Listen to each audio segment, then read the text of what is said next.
Why you need to repeat yourself. Hi, I'm Brian Pombo.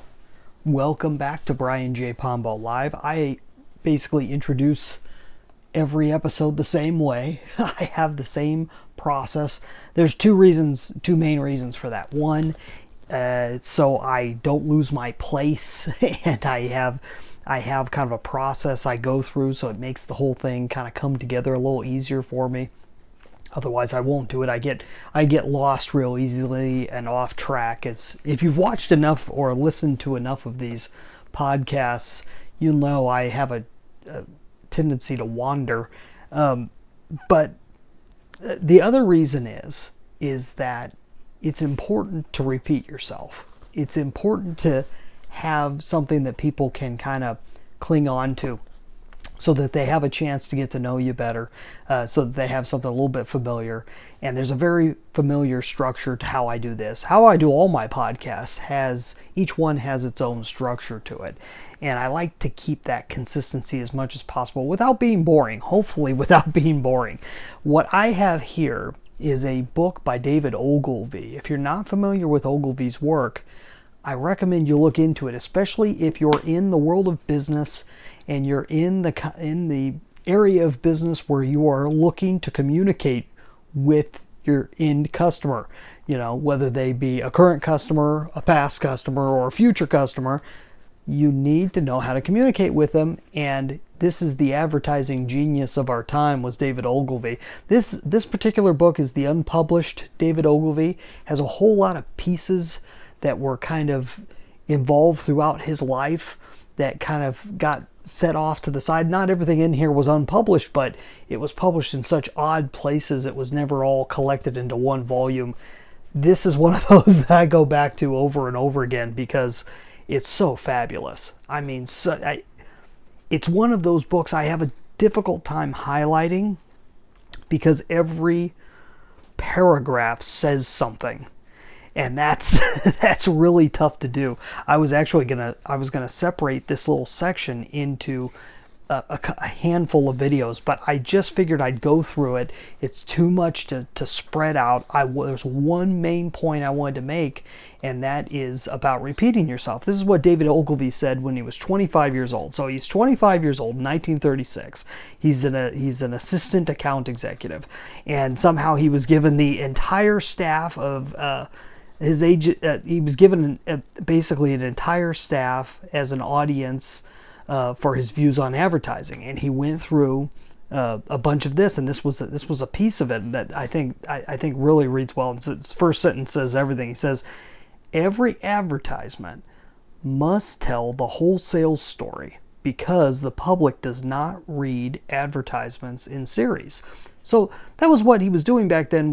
It was print advertising, so you got to take that into account. But if you look at it from your perspective, whether you're doing video ads, whether you're doing print ads, whether you're doing any form of advertising whatsoever, any type of ongoing marketing, content marketing like we talk about, you have to repeat yourself, which is why I repeat myself here, which is why by the end I'm going to tell you about my book. And I'm going to talk about it nearly every time, or I'm going to talk about something else that I'm working on. So let me continue with what David Ogilvy said. He said, "The copy must be human and very simple, keyed right down to its market, a market in which self-conscious artwork and fine language serve only to make buyers wary." And his well-spokenness comes from the British background here. You know that they're so good at that language. Every word in the copy must count. Concrete figures must be substituted for atmospheric claims. Cliches must give way to facts, and empty exhortations to alluring offers. Fastidiousness in advertising is a device dear to the amateur, but anathema to the advertising agent, who knows that permanent success has rarely been built on frivolity, and that people do not buy from clowns. Superlatives belong to the marketplace and have no place in a serious advertisement. That they lead readers to discount the realism of every claim. And then I want you to really hear this last sentence. He says, apparent monotony of treatment must be tolerated because only the manufacturer reads his own advertisements. Okay, take out the reads part, take out that the references just to print copy. The same thing's true here. The plain fact of the matter is, even if you mean for things to be watched in a certain order, the likeliness is that most of the people, let's say videos, let's say this video, if you're watching this, chances are you've never seen me before. If you have, you certainly haven't seen all my videos. And even if you have, you probably did not see them all in order. And so I can't just say something once and expect everybody to get it. I have to repeat myself, even if it's boring to me, even if it's monotonous. I have to repeat myself over and over and over again if it's a point that I want to get across. And what's one of the best points? It's the call to action. Whatever you want the other person to do, you have to make sure you're clear about that. So I'm going to make something clear to you. I've got a book.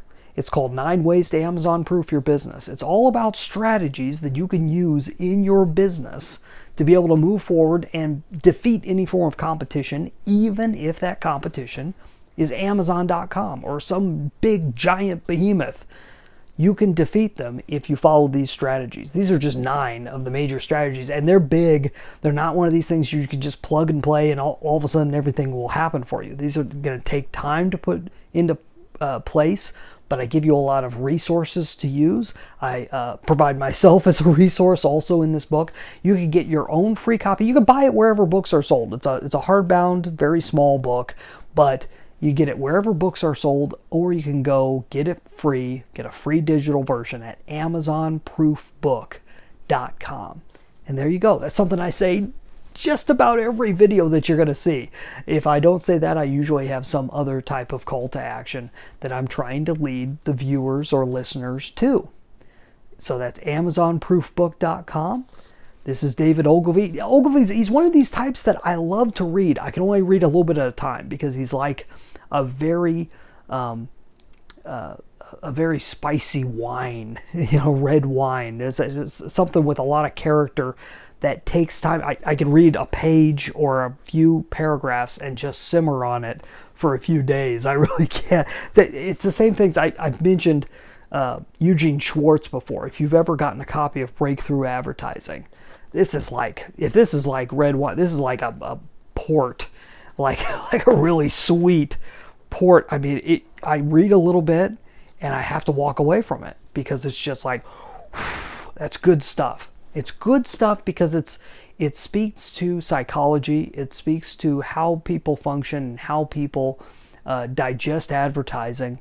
And knowing that, it helps you to back engineer and really think of things. And there's a lot of gurus out there and brilliant people through the years, and not all of them are the best to read and listen to. These are 2 guys I can definitely recommend: David Ogilvy, Eugene Schwartz.